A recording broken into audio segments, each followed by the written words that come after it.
Igbo Chineke nna kere chọmma, ihe a bụ warning. Ihe a bụ video warning to Imo State security alert. Biko onwere onye ma na Imo State to salary this video. Ihe a bụ a security alert warning to Imo State. Imo State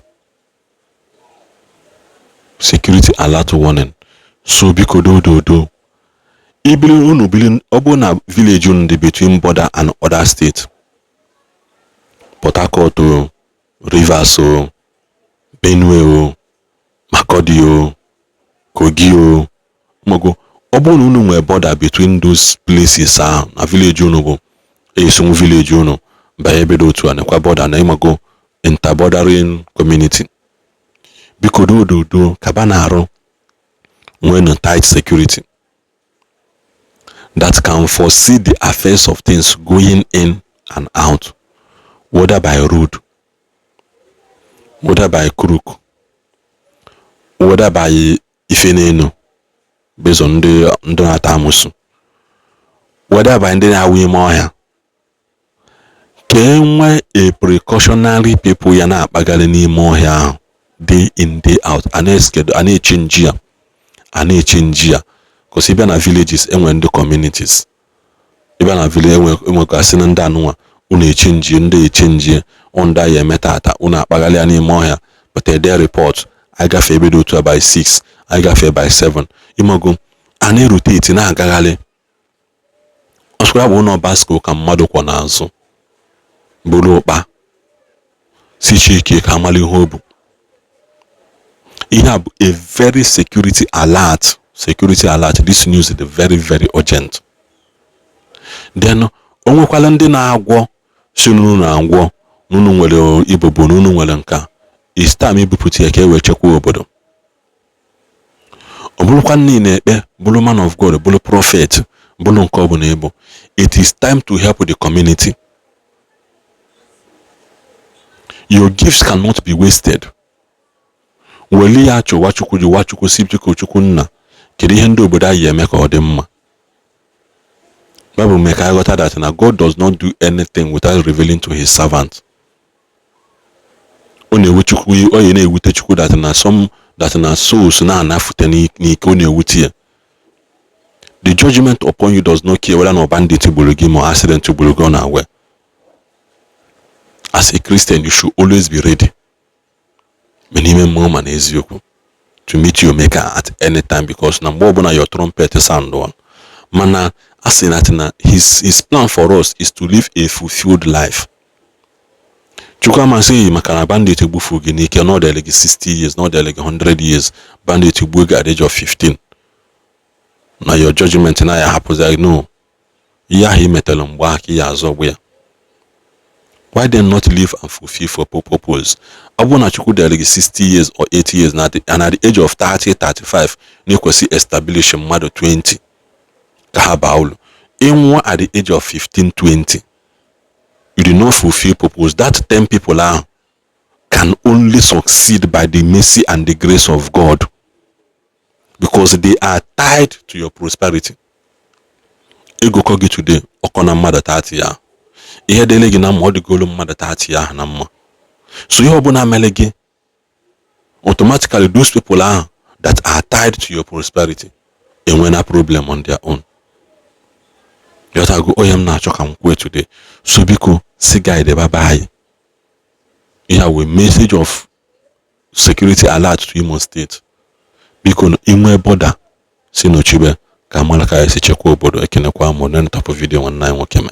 Godin. On a very, very quick one, I tell me Nanka Biko. The community is in Bin Express Road. The community is in Express Road, Imo State.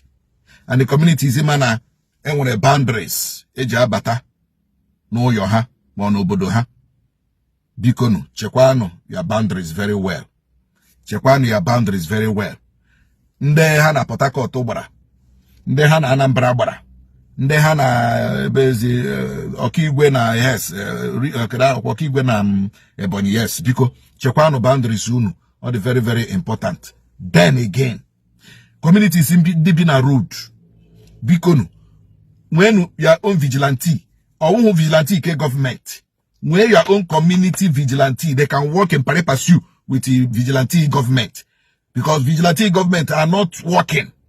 They are not working. Let the community have their own community vigilante. All the very, very important. At this critical time of insecurity in the polity and in the society, every community should please listen very attentively. The communities they can our mama mbidi Omara Mkwoko Azarobiato Obako Orogwe Irete Batawa ebe biko nwenu community vigilante unu divide ya unu into two. Nde nke ọzọ chewe ọhịa, nde nke ọzọ chewe ụzọ. Ọrụ nde nke ga na-eche ụzọ ga-awụ n'ime abalị 12 a.m. 1 a.m. 2 a.m. ka eno onwe na-eke ole ihe unu ga na-arụ. This big trailer na-eshi ugwu abịa na-ebu onions, ebu carrot, ebu tomato, ebu nta, ebu imo. Bikonu, search them. Search them. Ọ dị mkpa na unu searchịrị ha. N'ime abalị ha na-eje abata. N'ime abalị ha na-eje abata. Ọ bụ sọsọ tomato ka ha na-ebu. Ha na-ebu mmadụ abata. Ọ bụ sọsọ onions ka ha na-ebu. Ha na-ebu mmadụ abata. Ọ bụ sọsọ carrot ka ha na-ebu. Ha na-ebu mmadụ abata. Because these communities nọ n'ụzọ, bichiri ụzọ. Search these people. Ama m ihe m ji ekwuye. Enwere ihe m kwuru the other time. Mana enwe ka esi mee yet ihe mere na-eme. I am saying it again, and I'm repeating it. Kambukweye ka amụma. Communities ndị awo mama mgbidi ukwu ọjị ụmụagha nkwọkwụ Azarobiato Ọgbakọ Orogwe Irete Bikonu 1 a.m. 2 a.m. 3 a.m. Those long vehicles so na-abata Imo State biko search one ha. Ọ bụghị sọsọ onions ka ha na-ebu mmadụ. Ọ bụ sọsọ tomato ka ha na-ebu. Ọ bụ sọsọ carrot. Ọ bụ sọsọ this, ọ bụ sọsọ that ka ha na-ebu mmadụ. Communities ndị ka Ọkigwe kwenu from Ọkigwe ịma eshi Enugu, ha shi Enugu ha na-eshikwa Enugu abata. Ma ha na-eshi Abakaliki ma wee Ebonyi abata. So those long vehicles na-eshi ebe ha abata. Communities ndị Ọkigwe dem, Okwele dem, Mbano dem, kedu ha Ike duru dem, ndị ahụ bichiri ụzọ, akabọ ha, ndị bichiri ụzọ, ọjị ọba azụ ha. Nwenu your own community vigilante. Ụgbọala ogologo ndị a niile na-eshi ugwu na-abata. These long vehicle na-abata n'ime abalị. Na-eshi pụtara anyị ndị mmadụ n'ime abalị. Biko na-asa achị nọ ha. 12 a.m., 1 a.m., 3 a.m., 4 a.m. Bikonu. Ọ bụghị sọsọ tomato ka a na-ebu mmadụ. Ọ bụghị sọsọ onions na carrot ka a na-ebu mmadụ na-anọkwa n'ime. Let us arrange ourselves. Let us be at alert. Ka anyị hapụ iwu echi asị na na-efurola anyị n'ụkwụ. This is a security tips ka m nyego unu now. Ọ dị oke mkpa. Ọ dịkwa mkpa ka ha mara na anyị na-asaachị ha. Ọ dị mkpa ka ha mara na anyị na-asaachị ha. Bikonu, arịrịọ ka m na-arịọ. Community vigilantes, this is your turn to secure your communities and secure Imo State. Ndewono.